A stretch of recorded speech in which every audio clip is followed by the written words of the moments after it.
कहते हैं कि मेहनत करने वालों की कभी हार नहीं होती और जो हार गया वो कभी अपना लक्ष्य पा नहीं सकता। कुछ ऐसा ही भाग्य का साथ और मेहनत का संगम यहाँ देखने को मिलता है। झाड़ोल के ओघड़ा क्षेत्र के कुम्हारवास के रहने वाले सुरेश ग्रासिया के साथ हाल ही में उनका एलडीसी के पद पर चयन हुआ है। परिवार की आर्थिक स्थिति अच्छी नहीं होने से सुरेश पहले मजदूरी करते थे, पर अब ये सरकार के कर्मचारी बन गए हैं।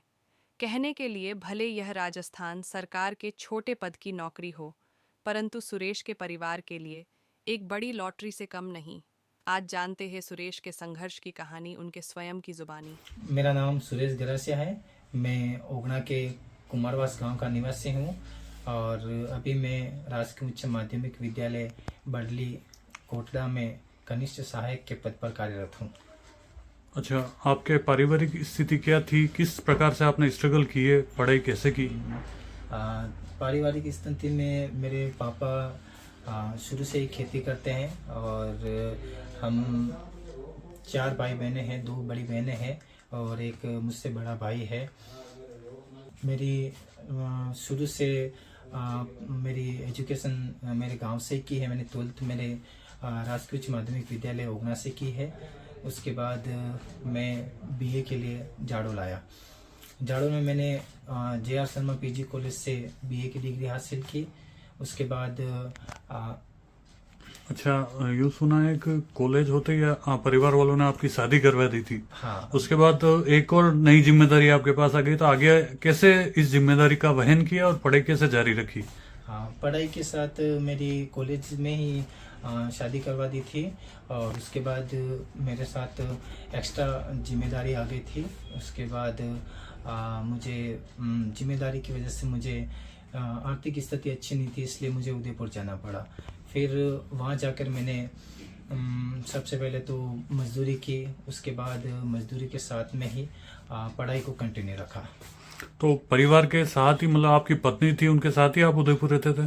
नहीं, पत्नी घर पे रहती थी और मैं वहाँ पर अकेले ही था। और दिनचर्या में तो सुबह 9 बजे से मुझे काम पे जाना पड़ता था और शाम को 5 बजे हमारी छुट्टी होती थी। उसके बाद उदयपुर में मैंने शुरू से ही सबसे पहले तो मजदूरी की, यानी कि तगारी तोड़ने का काम किया और उसके बाद धीरे धीरे मेरे ठेकेदार ने मुझे काम सिखाया और धीरे धीरे मैंने भी काम में रुचि रखी। तो धीरे धीरे कुछ इम्प्रूवमेंट हुआ और मैं मिस्त्री बना। उसके बाद छत का भी काम करते थे हम और कहीं ना कहीं उसके साथ में तगारिया का भी काम करते थे। अच्छा, तो आपने पढ़ाई के आपने मजदूरी करते हुए पढ़ाई भी की, तो इस दौरान कौन कौन से एग्जाम फाइट किए आपने? जब मजदूरी करता था उसी टाइम से मैंने बहुत से एग्ज़ाम दिए। जैसे पहली बार तो मैंने 2021 में पुलिस कांस्टेबल का दिया। उसके बाद मेरा फाइनल में चयन नहीं हुआ।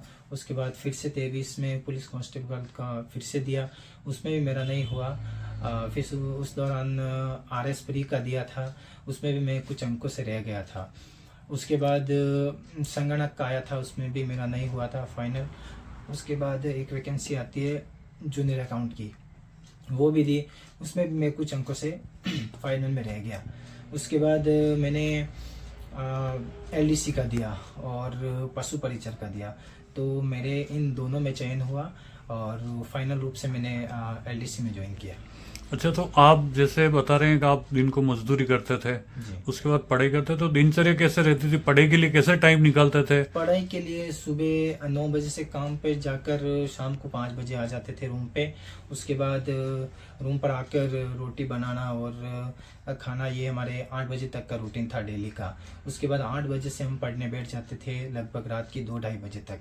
उसके बाद 2-2:30 बजे के बाद रात को सो जाते, फिर सुबह फिर से 7 बजे उठते और खाना बनाकर फिर से रोज़ की तरह दिनचर्या की तरह काम पे चले जाते। ये तो इस दौरान आप पढ़ाई का क्या रूटीन रखा? कैसे आपने पढ़ाई की? तैयारी किस प्रकार से की? तैयारी है ना, मेरी इतनी आर्थिक स्थिति नहीं थी कि मैं कोई कहीं कोचिंग कर सकूं या फिर महंगी किताबें प्रेफर कर सकूं। तो इसमें मैंने सेल्फ स्टडी करी, बुक्स लेके मैंने स्वयं की और उसके बाद बहुत से ऐसे टॉपिक थे जो मुझे समझ में नहीं आ रहे थे, तो मैंने यूट्यूब प्रेफर किया। तो यूट्यूब से देख के मैंने प्रिपरेशन की और सेल्फ ही की पूरा स्टडी। अच्छा, तो आप और भी झाड़ोल के दर्शक होंगे जो आप चैनल के थ्रू आपका ये इंटरव्यू देख रहे हैं, जी। उन्हें आप क्या कहना चाहेंगे? उनके लिए कोई एक संदेश देंगे कि मेहनत करने के लिए ऐसा कोई? उनके लिए तो मेरा ये संदेश है कि आप अपने जहाँ कहीं भी हो, आप तैयारी कर रहे हो तो आप अपना 100% दो, और आप अगर अच्छी तैयारी कर रहे हो तो आपका सिलेक्शन ज़रूर होगा, और ईमानदारी के साथ आप लगन से मेहनत करोगे तो आपको एक दिन सफलता ज़रूर मिलेगी।